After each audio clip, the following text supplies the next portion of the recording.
You know, Angel Reese doesn't like Caitlin Clark. Go back to when she won a national title. She didn't celebrate with her teammates. She mocked Caitlin Clark. So there's jealousy there. I certainly see that with her. I don't know about the league. Did you notice what Dan Patrick just said about Angel Reese? He labeled her jealous of Caitlin Clark's influence on the WNBA and criticized Reese's assertion that fans are following her rather than Clark. Why are these two of the top names in women's basketball at odds? While some questioned why not Angel Reese, Patrick did more than just level charges. He also presented receipts and pointed out the cover of Clark's Time magazine. Like this. But there's nothing wrong with admitting that you watch a sport because of one singular person. People watch golf because of Tiger. The response reveals more about women's sports recognition. Like Gretzky impacted hockey, Clark changed the WNBA scene. But this dispute may be a reflection of something deeper about renown recognition and the evolving nature of women's basketball. I think that she's benefited. The WNBA has benefited from Caitlin Clark and the publicity. She's the one who has to answer these questions, though, after games. While everyone is talking about the Caitlin Clark effect on viewership, Patrick focused on something that revealed Reese's own statements regarding the WNBA's growing popularity. Reese presents an alternative story, asserting that she is truly to blame for the increased ratings and new fans. People are pulling up to games. We got celebrities coming to games, sold out arenas, like just because of one single game.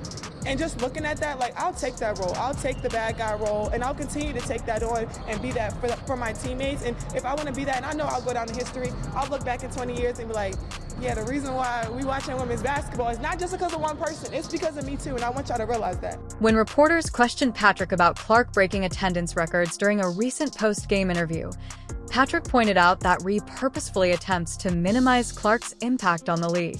Patrick's analysis is compelling because he saw through this facade like a detective identifying contradictions in a witness statement. Reese immediately shifted the conversation to her own impact, which Patrick recognized as a deliberate habit. You can't factor in that Caitlin Clark and Angel Reese don't have a good relationship, and Angel Reese has mocked Caitlin Clark, has roughed up Caitlin Clark a couple of times. Patrick's method of breaking it down finds it difficult to accept that Clark is changing the WNBA environment. Take into account the data that when Clark joins the league, venues sell out, television ratings soar, and media coverage soars. This reality puts someone in a difficult position to represent the league. But make no mistake about it, Caitlin Clark is the reason why everybody has an opinion on what happened in that game. It's Caitlin Clark. This is not an isolated incident. Following a sold-out game in Chicago, either Patrick cited several occasions in which Reese tried to take credit for the WNBA's development moments. Reese claimed that her social media following was the reason for the increase in attendance, even though statistics indicated that ticket sales had skyrocketed following Clark's draft announcement. Every move in this rivalry is like a chess game, with Reese strategically placing herself to offset Clark's natural popularity. The WNBA has been around a couple of decades. And people didn't notice the game. They're noticing it now. Well, that's because of Caitlin Clark, not Angel Reese. Angel Reese has played a role in this, and she's a very good player. But there's nothing about her game that's really interesting that is going to translate to people who may not watch the WNBA, may not care about basketball. She is a social media star, and she is capitalized. Clark lets her basketball prowess speak for itself, whereas Patrick characterized Reese as a social media celebrity playing a calculated game. Reese uses controversy to be relevant, and Patrick claims that she is using social media to its fullest potential since she understands how maintaining this competition enhances her brand. Angel Reese stays in the news. If Angel Reese was going into the WNBA and Caitlin Clark, no one would care. She'd be like, oh, okay, that woman's really good on the offensive boards. I mean, that's really what... Reese understands that Clark's innate ability to draw fans with outstanding basketball is special, which is why Patrick finds it intriguing that Reese has deliberately chosen to play the villain in order to contrast with Clark's image while maintaining both players in the spotlight. I think Angel Reese is jealous of Caitlin Clark. She thinks she's, the reason why this is all happening here. Caitlin Clark was going to get eyeballs whether she played against Angel Reese in LSU or not. Because We had not seen anything like this before. Patrick's jealousy is rooted in the fundamental truth that Clark doesn't need manufactured drama to be a star.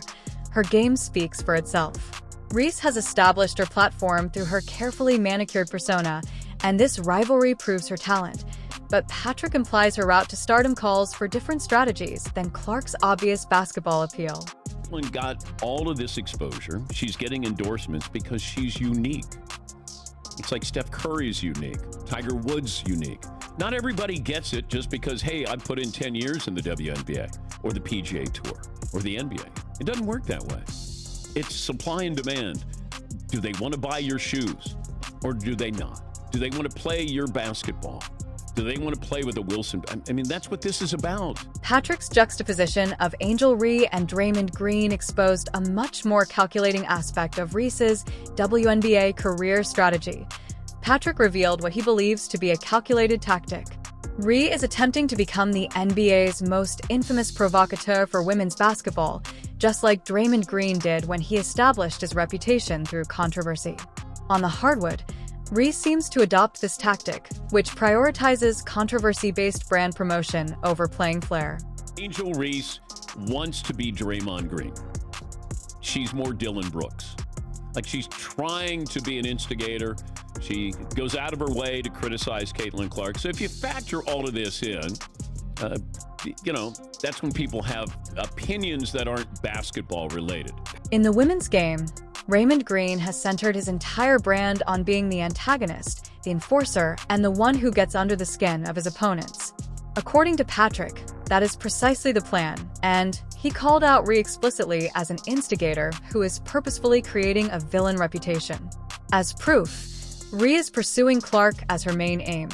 Patrick cited certain on-court instances that illustrate this trend, citing a play in which Reese seemed to strike Clark in the head during what he said was a block attempt. According to Patrick, Reese was attempting to block the shot and ended up striking Caitlin Clark in the head or across her face. This fits a pattern of physical intimidation techniques directed specifically at Clark, so they will go to the monitor to review this one. Similar to how Green has perfected the art of physical play that verges on going too far, Patrick presents these acts as planned maneuvers meant to elicit reactions and create headlines. Reese uses the same strategy in her interactions with Clark, seeking to get as much attention as possible with the fewest possible repercussions. Ahead, and they will go to the monitor to review this one. Yeah, that's right. Patrick's analysis of Reese's motivation for using the strategy makes the strategic element more apparent. This antagonistic role is a professional decision. Green is more marketable than many athletes with comparable or superior stats because of his contentious nature. His career has greatly profited from his desire to be the heel, which has led to endorsement deals and media opportunities. By putting herself in the role of Clark's antagonist, Reese seizes the same chance and ensures her spot in any discussion about the emerging star of women's basketball. This is a market positioning tactic in a league where attention directly leads to opportunity. She's sort of embraced a Draymond Green role here. But the eyeballs on the WNBA really have to do with Caitlin Clark. However, there are advantages and disadvantages to playing the villain. Even though it could garner notice right away, it runs the risk of overshadowing real sporting achievements. Green's defensive prowess is somewhat overshadowed by his technical fouls and suspensions. Reese's combative demeanor could draw attention away from her remarkable abilities to score and rebound. Reese purposefully attempts to be the antagonist to Clark's hero because controversy sells, and she uses the competition between the two to boost her visibility and marketability by taking advantage of the enormous amount of attention Clark receives, as Patrick explains in his description of the power dynamic.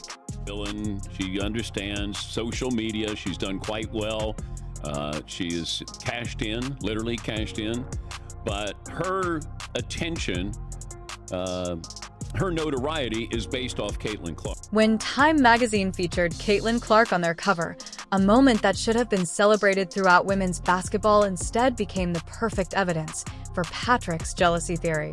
When Clark landed that prestigious spotlight, the reaction from certain corners of the basketball world proved exactly what Patrick had been saying all along. Instead of a universal celebration for this milestone achievement, A different question immediately surfaced: where's Angel Reese? This reaction became Patrick's watershed evidence. And if these calculated moves weren't enough, the next piece of evidence left no room for doubt. He comes off as the victim. And she's leaning into being, the bad guy. Here she is post-game. For inside, I think we were playing really hard. I think we went up really strong a lot of times, and we didn't get a lot of calls. And going back and looking at the film, I've seen a lot of calls that weren't made. I guess some people got a special whistle. Okay, special whistle, she's referring to Kate. Instead of acknowledging this accomplishment, Patrick drew attention to how quickly the focus shifted from celebrating who was featured to discussing who wasn't. The timing and nature of these reactions struck him as revealing something deeper than simple advocacy for equal recognition. The Time cover represented mainstream cultural recognition of Clark's transformative effect on women's basketball. Here, something clicked with the WNBA, and it's because of the draft of the players that came in.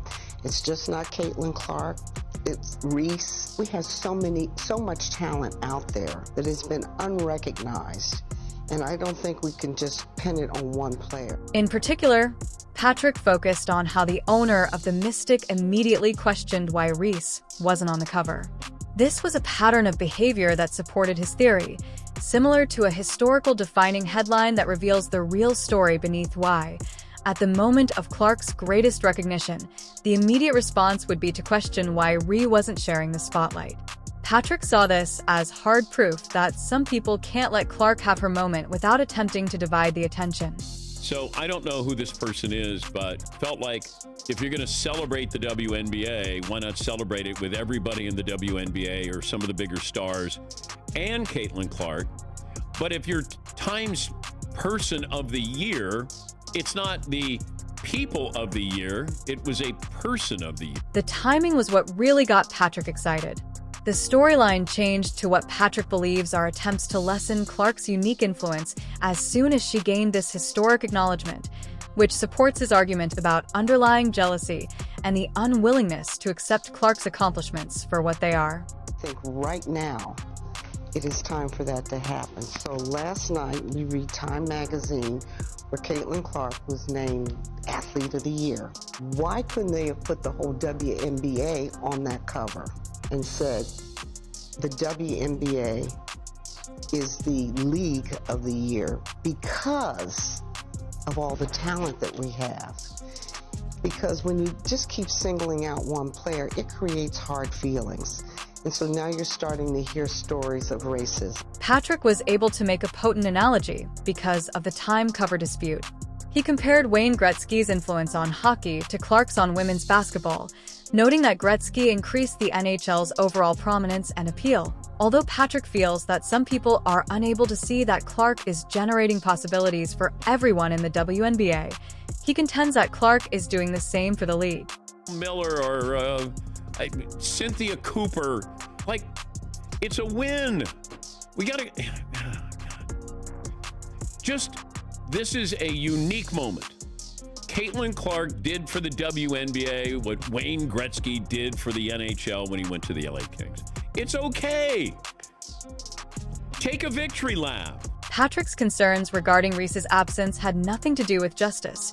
Rather, they had to do with a refusal to acknowledge Clark's special effect each time he does something noteworthy. The talk rapidly shifts to Reese, as Patrick observes, and this pattern persuaded him that his evaluation of envy is accurate.